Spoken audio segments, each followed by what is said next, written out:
So my name is Hanna, as I told you, Hanna Jacobsen. I'm from California. And I'm working here in Fortaleza, in Brazil, with a project that we called Projeto Ecológico de Esgoto. So the ecological project to treat sewage water. So basically how the project started, as I was telling you before, I came here to Fortaleza. I spent all last year here as a Rotary ambassador this scholar. And the mission of Rotary is to provide service in a number of different places throughout the world. So I had the opportunity to come and study and get to know a different culture, and also to provide whatever I could offer with the education and experience that I have. So since I work with water and with health, those were things that I wanted to prioritize when I came here to this community. When I got here, it can end up being completely different than what I had imagined. I started working on a project where we were putting floors in the houses of people who have a house that's built just on the sand. And just getting to know the community really well. It wasn't the project that I planned to do, I was really excited to do, but it gave me an amount of time where I was walking throughout the community and getting a real sense of what are the major problems that people face here.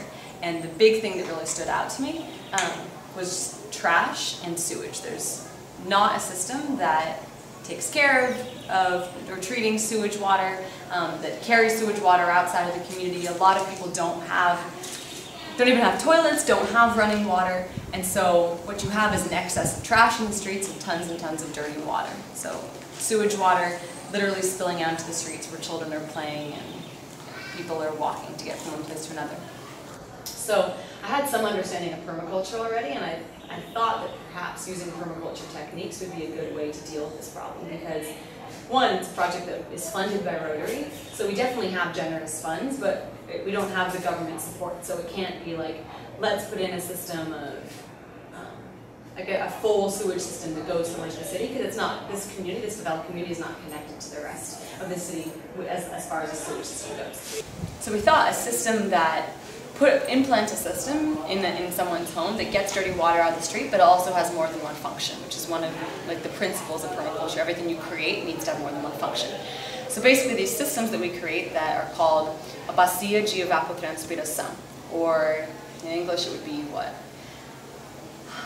It's basically like, man, I don't know the word in English.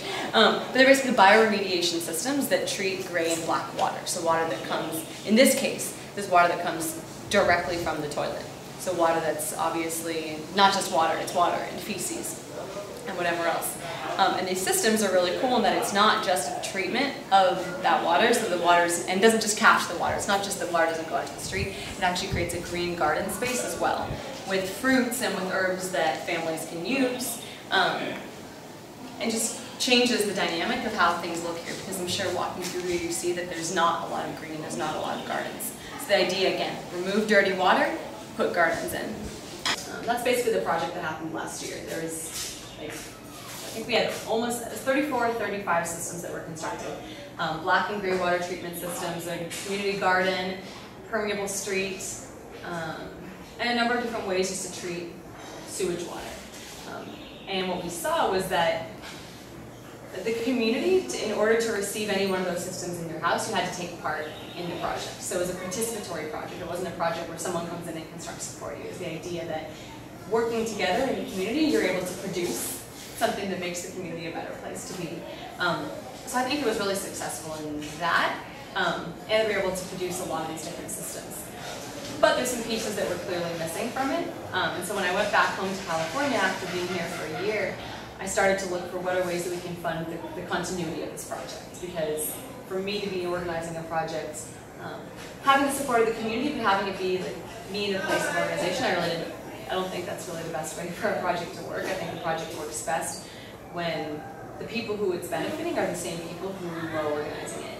So the idea was to come back and to continue the project, but to do it with a team of people from the community who have the tools and have the information and have the conscience to really realize this project in a way that they want to, not in the way that someone who comes from outside wants the project to be done. So the people who are on my team now are certified, they've done the permaculture design course, so they're certified permaculturists, and they've either worked with me or are going to begin working on this project. And then the idea is, yes, we can continue to build those systems, but perhaps we need to start with things that are even smaller. So I was explaining to you earlier that space is incredibly limited here in the community. So a lot of people think, you know, I can't plant a garden in my yard because I don't even have a yard. But I want to have plants in my house, I want to have herbs, I want to have flowers. And so the idea is, yes you can, you absolutely can plant a garden, but maybe it's going to be a vertical garden. So you're using recycled plastic bottles and planting within them. All you need is the space that collects enough sun for the plants to grow, and you're watering your plants and you literally have a garden in this little tiny space that you thought wasn't useful for anything.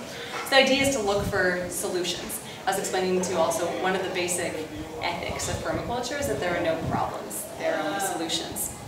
And so what I want all our team and for all of us to be able to do is to look for things that look like they're complexities, like we can't get rid of the trash in the street, and then look for ways that we actually can do those things, because there are always possibilities.